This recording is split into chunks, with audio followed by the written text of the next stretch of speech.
The Formula One GOAT debate. It's an argument as old as the sport itself. Nowadays, most fans accept that Schumacher or Hamilton are the best of all time, as the stats simply don't lie. But I'm here to tell you they do. We're going to find out why Jim Clark might not just be one of the best Formula One drivers, but the best racing driver ever. And then we'll compare him to the greats of today. Good morning, my neighbors! So who the hell was Jim Clark? Clark was born where only the toughest and slightly unhinged people are born. That's not a bank machine. Pardon? It's not a bank machine, it's a fence. Scotland!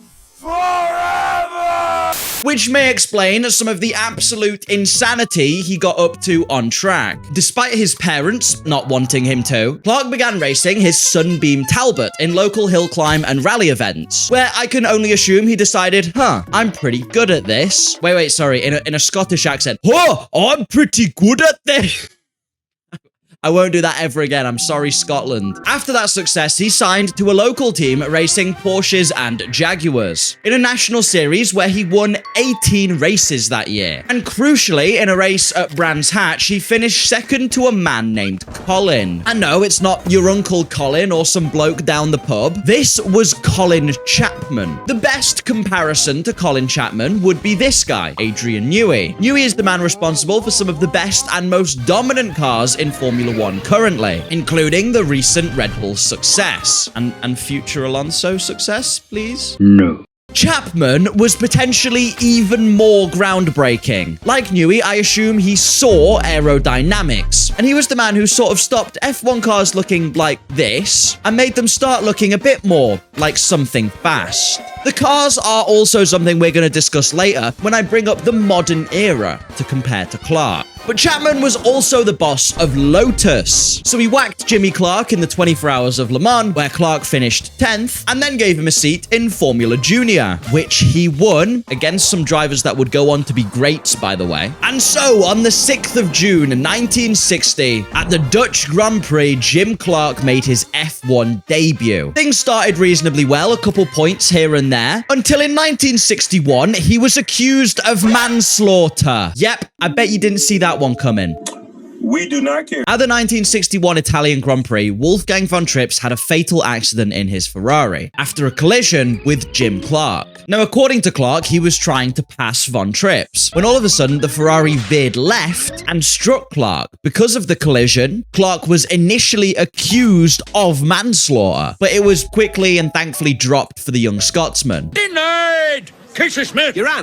It does make me wonder, though, if you take an intentional crash, for example, Senna and Prost in Suzuka 1990, and one of them died, would that make them liable to manslaughter or murder? Interesting ethical questions are tackled here at the Dan No Skill channel. Please subscribe. Anyway, in 1963, Clark became world champion and achieved an, at the time, record 7 race wins in a single season. Now, I know that sounds pretty unimpressive by today's standards. Max Verstappen won 503 races in a single season. It wasn't quite that many, but it was still 19. However, in Formula One in 1963, there was only 10 races. And that record wasn't beaten until 1988 by Ayrton Senna, who won 8 races in a season. At that point, there were 16 races, though. Clark would also take the 1965 world title, and he ended his career with an over 30% win rate. And he won over half of the races he actually finished in. I mean, you've got to remember, reliability at this time was absolutely shocking. You'd have better luck going all in on black than you would your car finishing a race. Something that is quite impressive is that Jim Clark still holds the record for the most Grand Slams in F1 history. If you don't know what a Grand Slam is, it's winning the race, starting on pole, leading every lap, and achieving the fastest lap. Clark has 8 of them. With under 100 race starts, he only had 72 race starts. In fact, if you look at his F1 career, he only had 1 or 2 DNFs that were actually his fault. He made very few mistakes. At the time, there was no one else like him. Whether that Lotus car was amazing or simply just alright, he would always deliver incredible speed and consistency. Sadly, in 1968, he passed away at just 32 while racing in Formula 2. But okay, that's all pretty impressive, but is he really as good as someone like Lewis Hamilton?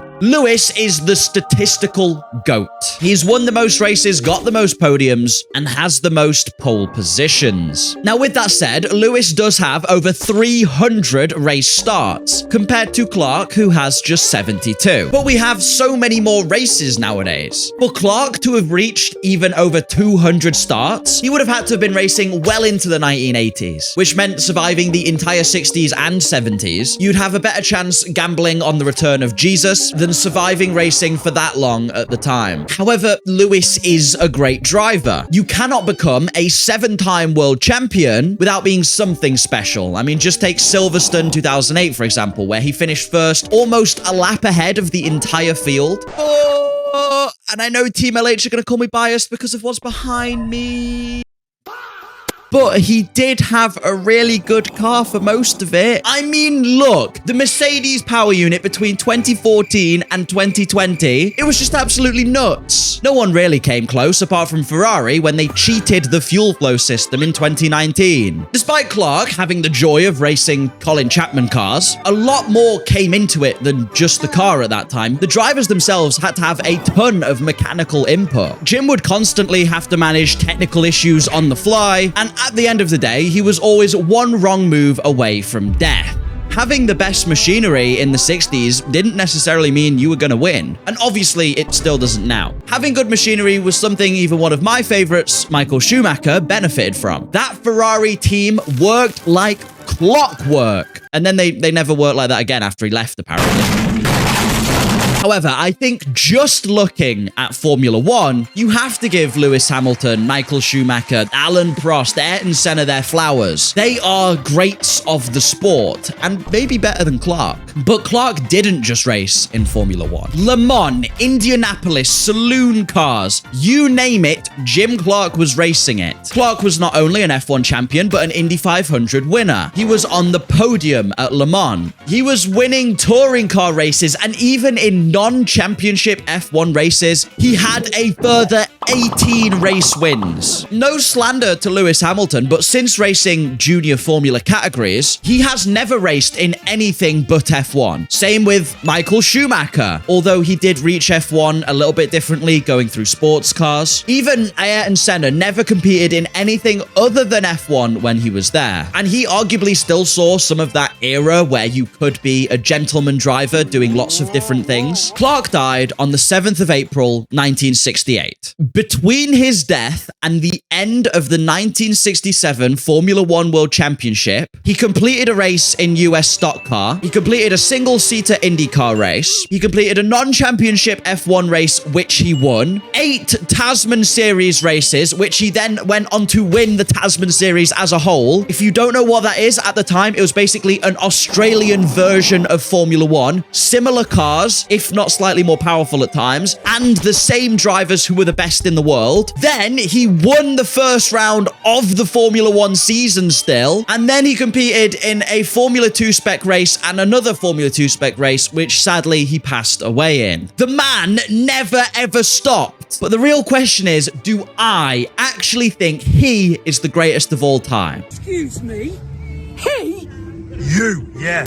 The reason it's so difficult to determine who the best in F1 is because it's so different throughout time. We already talked about how there's way more races today than there was back then. Engines are more reliable, unless, of course, you're driving a Renault. At the same time, if you put Jim Clark or Juan Manuel Fangio into a modern F1 car, they probably wouldn't even be able to start the damn thing, never mind make it through a fast corner like 130R without breaking their neck.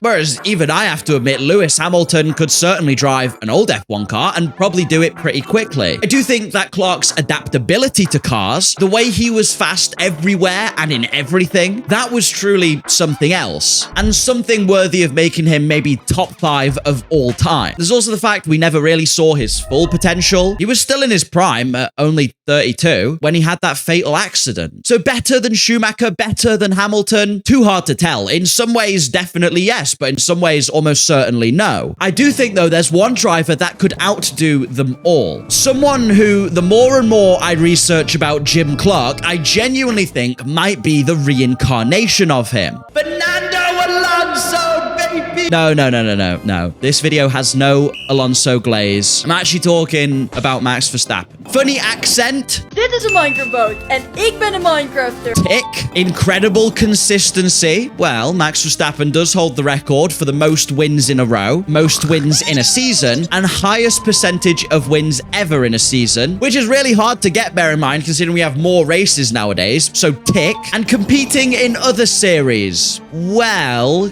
kind of. I know many of you will be quick to point out that in 2025, Max Verstappen competed in the NLS 4 Hours of Nürburgring. But in comparison to Clark winning something like the Tasman Series or the Indy 500, which had some of the best drivers in the world competing in it, an F1 driver against NLS drivers, it's kind of similar to Coughing Baby versus Nuclear Bomb.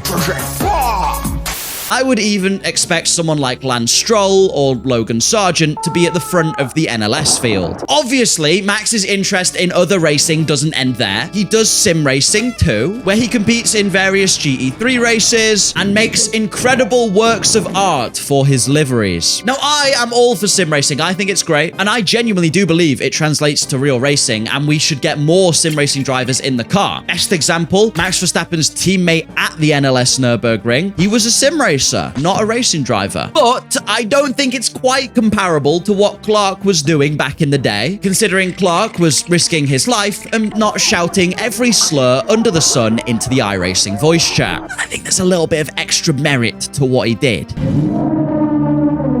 So who is it then? Who's the GOAT? Clark, Lewis, Verstappen, Jacques Villeneuve. No, not Jacques Villeneuve. In terms of like going back in time a bit, certainly Clark was the best of his era. He was young and incredibly talented. Sort of how my GOAT Alonso nowadays has raced in almost every series under the sun, but Clark did that to a whole other level. Obviously, in Formula One, purely on stats, Michael and Lewis. I'll save my more controversial takes for the Crash Happy podcast. But in the future, I can really see Max doing a modern day Clark and winning in a bunch of different series all across the world. Pretty sure he's not going to bother doing the Triple Crown though, because he thinks IndyCar ovals suck, which I gotta say, that's a terrible take, Max Verstappen. We all want to see you go flying in the air at 7 million miles an hour. We all do, it's good fun. So Clark definitely has his place. But F1 is different now and impossible to compare properly. If you want to see me try some more comparisons though between old and modern F1, I'd love to do videos on other drivers, Jack Brabham, Jackie Stewart. So please do subscribe to the channel, I really appreciate it, and it helps me know you enjoyed something like this. Big thanks to the channel members. These guys have been supporting me for a while now, and I really do appreciate all the support they give. Some of them are members from 99p a month, some of them pay a little bit extra, and thank you to everyone who does that. Have a lovely rest of your day, and goodbye!